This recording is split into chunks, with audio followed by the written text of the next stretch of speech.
will build my church. You see the words of Jesus. Lahat ng words ni Jesus kay Peter, you are the rock and on this rock I will build my church. Ate Dabo, ayan sa taas. Two Espiritus in Latin. Ate Dabo, Claves Reini Celorum. I will give you the keys of heaven. No? And so, ito, dapat sabihin natin ito lalo doon sa parte ninyo sa mga Anglican, because only coming here that we recognize that church, the true church of Jesus, which is holy, apostolic, Catholic, and especially apostolic, holy, one, Catholic, and apostolic, is the Catholic Church. Ito ang ginusto ni Jesus. Ang pwede magpundar ng simbahan ay ang Panginoon si Jesus, the Word who became man. No? Well, as all others ay founded ng mga tao in the history, mga 1940, mga 19 in the year 1000, yung schism, no? But the one who founded the church is Jesus Christ to Saint Peter, and so it must be apostolic. And so we understand also all those words, no? What when you are and you have converted to faith, you will also confirm your brothers. There. Confirm. Kaya nandiyan yung it's very important to know that. No? And so these words here, ang sinasabi naman ng Panginoon kay Saint Peter, whatever you tie on earth, Ligaverus, super whatever you tie on earth will be tied on heaven. Whatever you forgive on earth will be forgiven on heaven. That is the power na binigay ni Jesus kay Peter, and kay Peter lang, no? And so si Peter, na para sa atin, ay ang Santo Papa. No? Kaya lahat ng mga gawa ninyo, kahit na the ordinary work, the very ordinary work, kahit paghugas ng pinggan, dahil binyag ka, no? May something merit na napapunta sa, sabihin natin, bangka, sa deposit. Hindi lang kayo may sweldo pag kayo nag-nurse, pag kayo nagtrabaho, no? Hindi lang may monthly material benefits, no? Kundi meron ding spiritual benefits dahil tayo ay binyag, no? Ang mga spiritual benefits na kabutihan na yan ay napupunta sa malaking, sabihin natin, deposit, na ang pwedeng magbukas lang yan ay ang Santo Papa. Kaya dahil siyang may susi, no? Kaya ang representation ng Pope, the Pope is represented by key. Kahit sa katumingin may key na nakita niyo ng mga even it's in the flag. Mga representation ng Basilica, ng mga pag-aari ng Vatican, may key, no? Yun ang, and then may tetrarcha na triarcha, ibig sabihin yung corona na tatlo ang layer. Na what does it mean? That the Lord has given the power, no, to the whole church. Ang church natin ay militant church, purgatory church, and triumphant church. Yun ay dala-dala ng Santo Papa. Kaya ang noon, ang corona niya talagang tiarka pa. Ngayon, represented na lang ng ganito na simplified, no? And so, dahil dito, ang Santo Papa, siya lang ang pwede on special occasions, especially on Jubilee year. Dahil Jubilee, para sa atin, you have to know that Jubilee, noon hindi sineselebrate at saka na lang, no? Na para bagang yung ang inaatupag ng mga first Christianity noon ay mag-proclaim ng good news. Our good news is si Christ ay namatay at nabuhay. Yun ang pinaka good news natin, no? And so during the year, during the time, during the history of the church, mula noon, at saka na lang na-develop kahit na yung birthday ni Jesus Christ, at saka na lang na-celebrate yung Immaculate Conception, at saka lang na-define 1854. Imagine yung assumption ni Mary, that si Mary is assumed into heaven is only in 1954, something like that.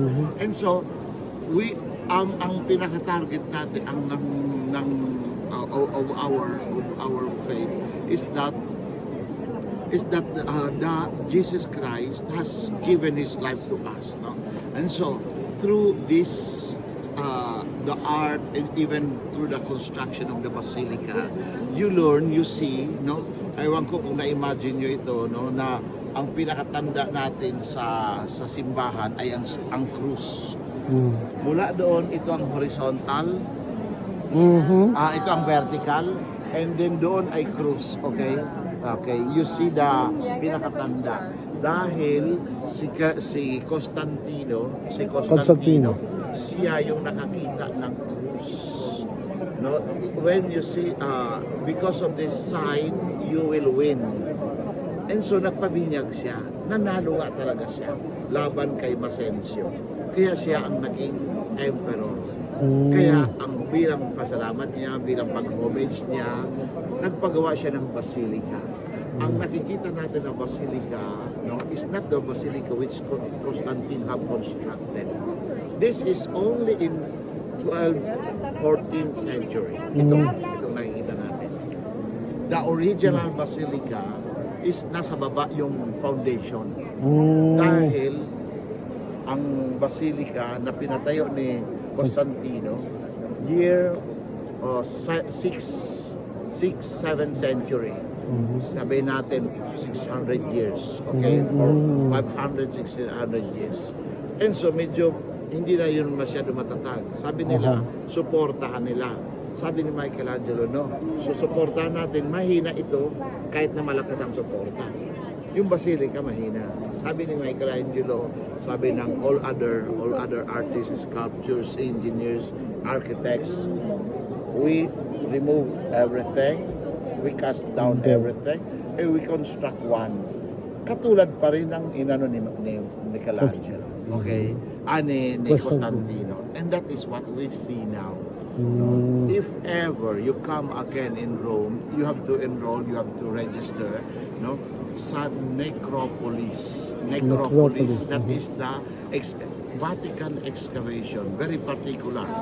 Labindalawa lang every time na pwede pumunta. Hindi dito, hindi dyan sa baba nito. Dahil sa baba nito ay crypt, libingan ng mga Santo Papa. Sa baba pa.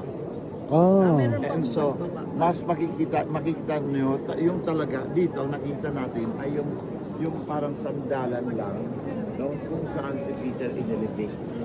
That is why people come to give homage to Saint Peter. Pero noon, nandyan siya nakalagay at kulang pang mga Kristiyano, no? Maraming inilibing, gustong mailibing katabi niya hanggang sa maging sementeryo na. Nang dumating na si Constantino, finlat niya, no? He flattened the land and he constructed the first basilica of Saint Peter. No? Of course, hindi kaganda kagatulad nito, no? But the point is that it was constructed by the Emperor Constantine. And so it's very important na malaman ito. As you see also, this is the dome of Michelangelo. And this dome would like to tell us that we are on earth but not of the earth. You know? Ang bawat dome ay tinutulungan tayo na tumingala, no? Pero nandito tayo sa lupa. Nandito tayo sa lupa, no? We are on earth. And so, isa sa mga symbol dito ay itong four tinatawag na Pillars. This is the pillar reliquiarium. This is the pillar of Saint Longius. This is of Saint Andrew. This is of Saint Veronica and of Elena. Apat na pillar siya ang tawag sa kanila, reliquiarium. Dahil nandyan yung reliquio ng Holy Face of Jesus, ng Holy Cross, at saka ng spade na nag-pierce sa side of Jesus. And so, you come here.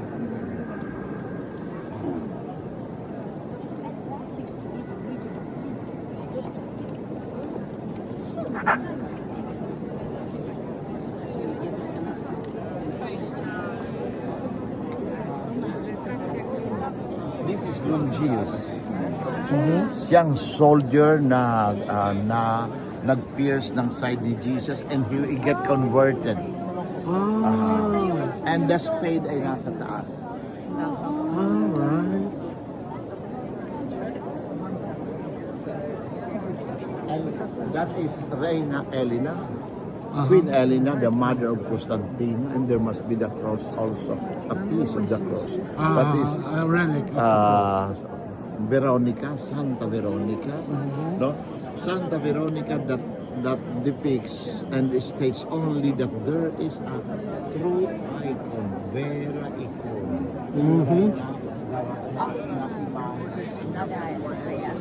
And that is that up. And this is Saint Andrew. St. Andrew. Yeah. Ano pong hawak ni Saint? Ano pong hawak ni Saint Andrew? Andrew was crucified sa X, yung X. Alright. He's Nandyan, siyang ang apostle na Nandyan because he was the first who was being called To be an apostle. Si Andrew pala. Siyang Siya pala. I thought this was Peter, the casting. Tapos tinawag niya yung kapatid niya. Si Andrew, tsaka ano siya, kapatid niya, si James.